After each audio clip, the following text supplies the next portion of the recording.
Salut à tous, bienvenue au Billet Auto. Aujourd'hui sur LBA TV, on est en train de terminer le road trip entamé dimanche à la sortie du week-end du championnat GT4 au Castellet avec la BMW M2. Dernier jour avec la voiture, je la remonte sur Paris et malheureusement je vais devoir m'en séparer ce soir à grand regret.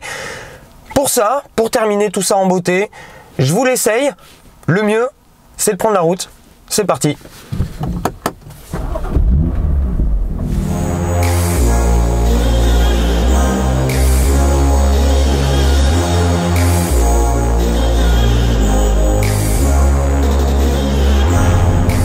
Alors, cette BMW M2, c'est notre voiture de l'année 2016. Vous l'avez élue et je l'ai élue également, donc voiture de l'année 2016.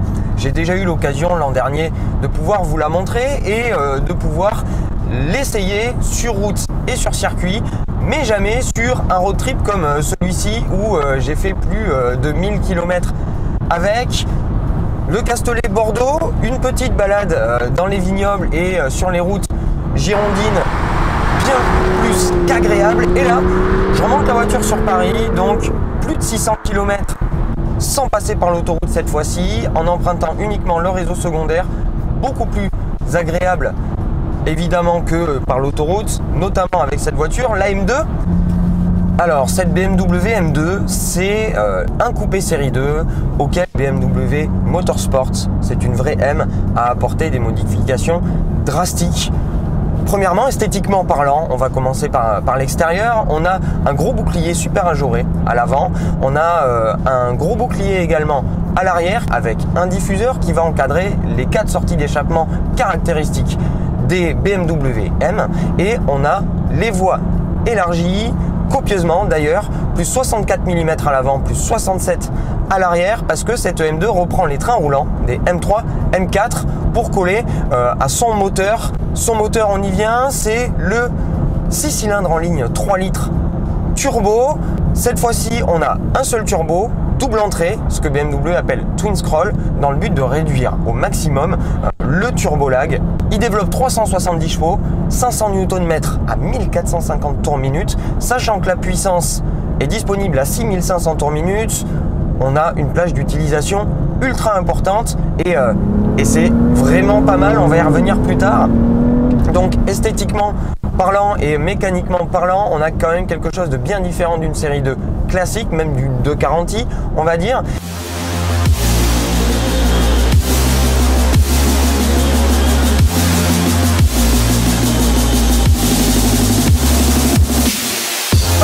Le constat est un tout petit peu plus discret. On a l'habitacle de la série 2 qui est agrémenté de sièges sport M.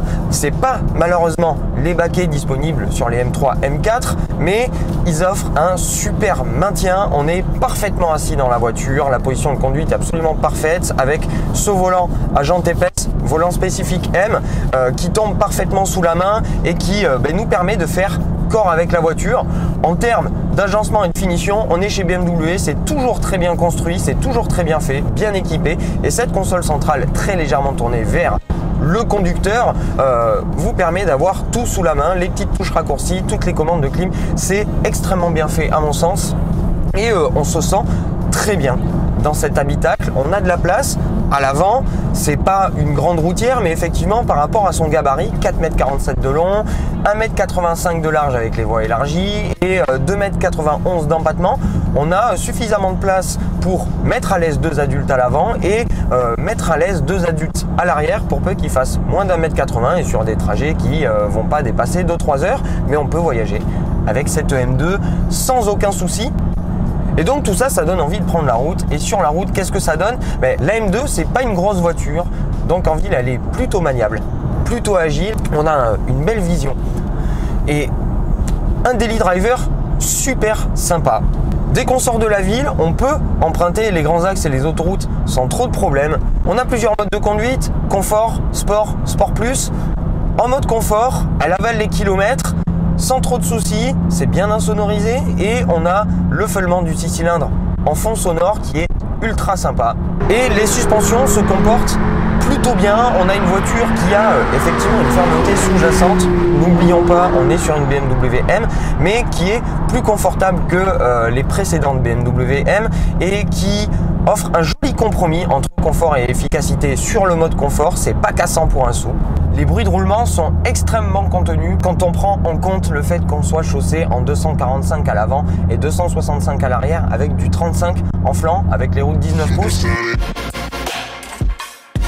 Et les performances pures ne sont pas en reste, avec un joli 4 secondes 3 de 0 à 100 et 250 km/h de pointe, bridé électroniquement.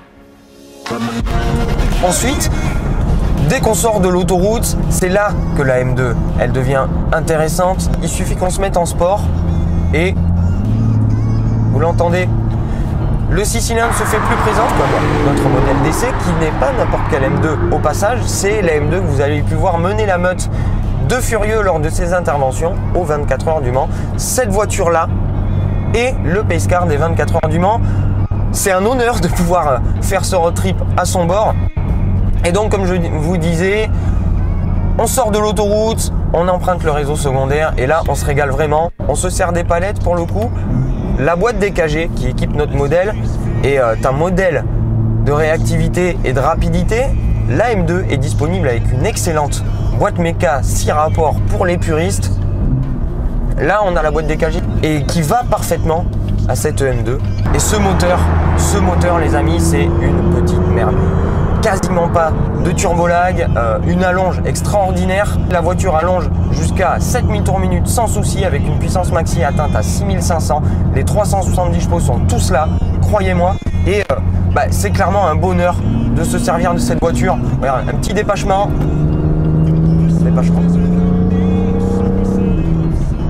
C'est juste parfait.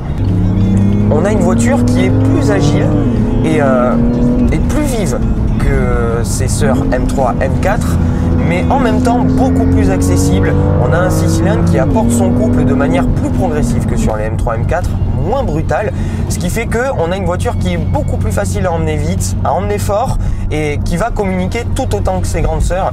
Et comme l'empattement est réduit et que la voiture est plus agile, on a plus de sensations. Plus rapidement, on a une voiture qui s'inscrit parfaitement en frein avec un train avant ultra bien crampé.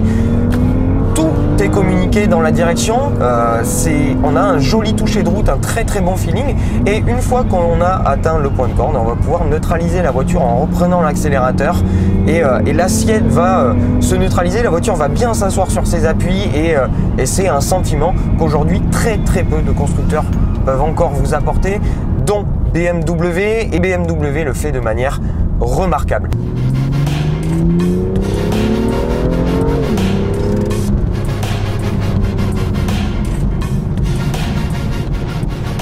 Rappelons que malgré les trains roulants et les différentiels actifs électroniques de sa grande sœur M4 et le bloc 6 cylindres, BMW a réussi à contenir le poids de la M2 à 1570 kg.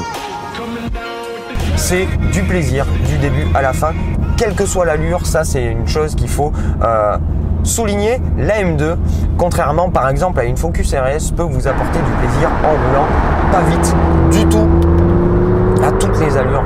Et c'est vraiment ultra agréable. En bas dans le contour, le 6 cylindres apporte une sonorité bien rock mais très mélodieuse qui pour moi est exceptionnelle. Là, cette M2, elle offre vraiment un timbre qui me fait penser à un 6 cylindres Atmo à l'ancienne, mais avec tous les avantages de la plage d'utilisation d'un moteur turbo. C'est absolument parfait. Moteur parfait, châssis parfait. Vraiment, c'est un régal, cette M2. Et ça fait 3 jours maintenant que je prends un pied pas possible avec cette voiture. Et je conclurai en disant que la M2, elle est vraiment à la hauteur de la réputation d'une M3 E30 ou d'une 1M avant elle, la BMW du puriste qui peut vous ravir dans tous ses aspects et qui renforce l'esprit passion qu'on a pu développer pour une marque comme BMW. C'est un futur collector, même s'il y en a beaucoup qui ont été produites, c'est un futur collector parce que là on a encore une pure propulsion très joueuse à souhait, ultra saine, qui vous offre énormément de sensations avec énormément de sonorité.